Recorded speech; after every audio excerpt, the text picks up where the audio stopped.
আপনারা দেখতে পাচ্ছেন যে চিত্র, বাগানের চিত্র, এটিও হচ্ছে বকত বাদরির মধ্যবর্তী একটা জায়গা। যে জায়গাতে যে প্লান্টেশন গড়ে উঠেছে, এটি একটি সরকারি প্লান্টেশন ছিল। প্লান্টেশনের নাম ছিল কাঁসিটাঁড়। হেঁসাহাতু গ্রাম পঞ্চায়েতের অন্তর্গত 2 নম্বর সংসদ থেকে সুশীলা মাহাতোর তহবিল থেকে এই এনআরজিএস প্রকল্পটি দেওয়া হয়েছিল।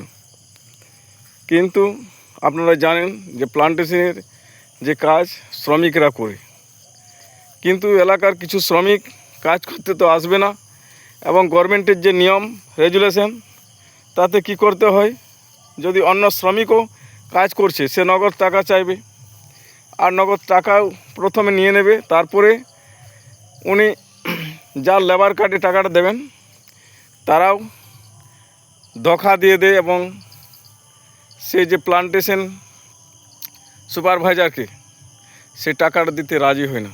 বহু টাকা, যেটুকু টাকা হেঁসাহাতু গ্রাম পঞ্চায়েত থেকে ব্যয় করা হয়েছিল, সে টাকাটাও তারা অনেকে বেমানি করেছে, অনেকে আবার দিয়েছে। দেখুন যে প্লান্টেশন সুপারভাইজার কীভাবে, গুরুপদ মাহাতো কীভাবে আরও প্লান্টেশন তৈরি হওয়ার পরে নতুন নতুন শিমুল গাছ দেখুন এখনও ছোট আছে, কীভাবে লেগে আছেন।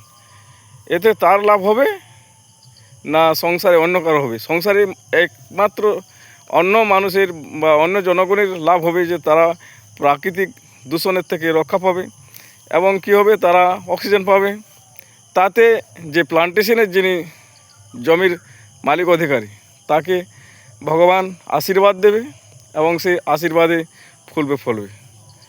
আপনারা এই ভিডিও যদি ভালো থাকে তো লোকের কাছে আপনারা এটা শেয়ার করুন, কমেন্ট করুন, আর লোককে উৎসাহিত করুন যেভাবে প্লান্টেশন তৈরি করলে যে অপরতি জমি আছে, যে জমিতে চাষ করা যাচ্ছে না, সেই জমিতে বিভিন্ন গাছগাছড়া হয়ে গেলে আমাদের এলাকার মানুষের প্রাকৃতিক দূষণমুক্ত হবে। এই যে কাঠ সম্পত্তি, এ থেকে আর্থিক উপার্জন হবে। যে এখানে জাম গাছ রয়েছে, ফলের থেকে আর্থিক উপার্জন হবে।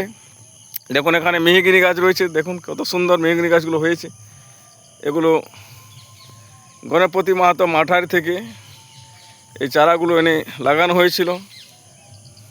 দেখুন ইনি প্রথমও এখানে বিভিন্ন ধরনের চাষ করতেন, কিন্তু প্রাকৃতিক বিভিন্ন রকম জল অসুবিধার কারণে হতো না, যার কারণে তিনি এই গাছগুলো লাগানোর সিদ্ধান্ত নেন, এবং এটাকে আরেক 2 বছর যদি উনি ভালো করে যত্ন করেন তো প্লান্টেশনটি তৈরি হয়ে যাবে।